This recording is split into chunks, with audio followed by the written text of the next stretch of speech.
чаад аягаа гоё далай дээр нар жаргахыг харахад ирсэн нь тэгээд ерөнхийдөө Тайваны голоор уурсдаг Тамсуй гээд гол нь явж байгаад яг энэ далай руугаа зүтгэдэг. Далайдаа нийлдэг хэсэгт ирсэн байна гэсэн. За тэгээд ерөнхийдөө өдөржингөө айгүй халуун байгаад одоо бол угаасаа яг ингээд орой нар жаргахаа цагаагаар хамгийн гоё дээрээ гэж бодод би бол ирснээс хойш хамгийн гоё цагаагаар одоо байна.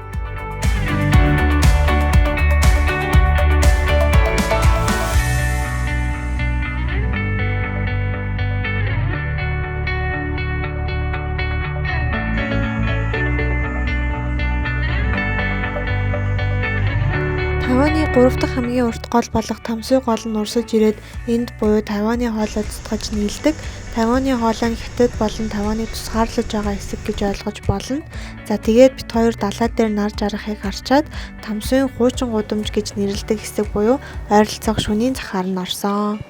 Тэр яг одоо нөгөө Тамсуй нөгөө нэг далайгаа үзчихэд ойр хавтан жоохон зайтай яваад энэ нэг Old Street гэдэг юм гудамж байна, шөнийн гудамж шиг. Тэгээ энтхийнх нь ерөнхийдөө нөгөө бас алдартай нэг эдхэмнүүдийн нэг нь ийм өндөг юм байна. Өндгийг шууны өндгийг айгүй удаан болгоод тэгээд ийм хатуу тэгээд ингээд сүүлдээ бүр жижигрүүлээд ингээд ийм болгоод зард юм байна. Тэгээд ямар ч тач заавал туршиж үзэх юмнуудын нэг явах гэж одоо туршиж үзэж байна.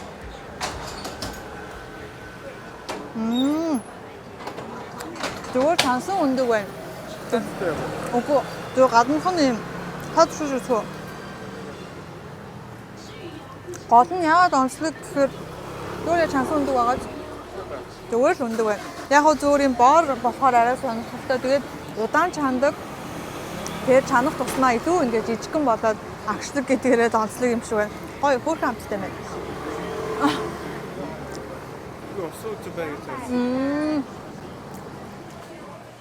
Амралтын өдрөөр болвол айгүй олон үнэтэй болчт юм байна. Одоо өнөөдөр ажлын өдөр болохоор бас хүн цөөтэй ах шиг байна. За намайг сая энэ хүн ийм юм туршиж үзгэнэ. Энэ юу ч байсан мэдсэнгүү л авчлаа. Капибара. Би нэг авлаа. Энэ зөндөө капибара байна уу?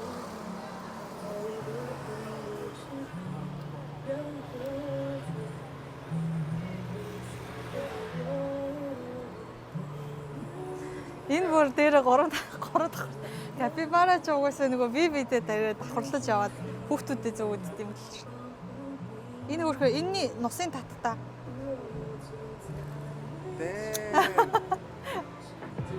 За энийг авлаа.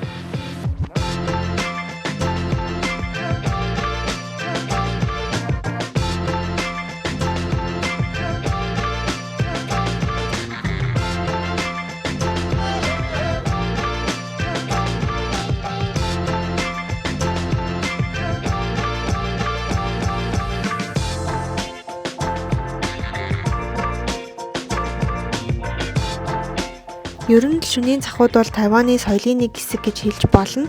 Маш олон шөнийн захтай. Тэгээд энэ дундаас яг бидний орсон Тамсуй шөнийн захыг төв хэсэгт байсан шилийн захтай харьцуулах юм бол жижиг бас хөл хөдөлгөөн багтай санагдсан.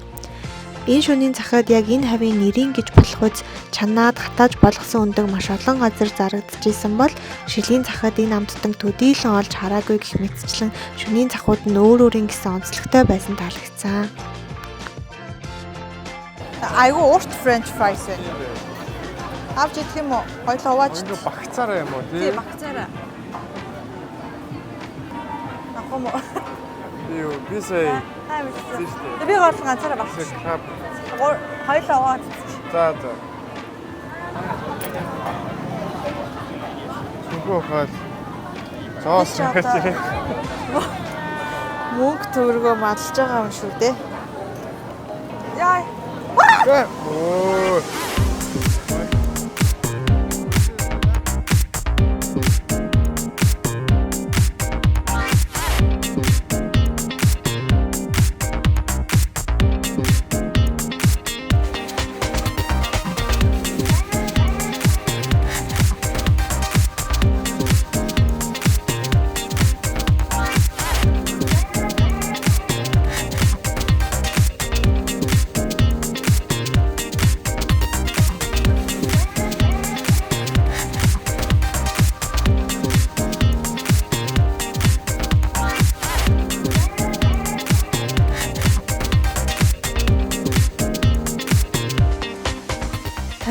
бол заавал очиж үзэх газруудын нэг бол яалтчгүй шөнийн зах нь.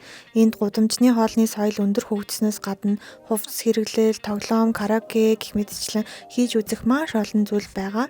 Ер нь л миний бодлоор шөнийн захаар нэг тойроод явах юм бол яг тайванчуудын дунд нь ороод тэдний амьдралын онцлог, соёлоос нь илүү таньж мэдэх боломжтой юм шиг санагцсан.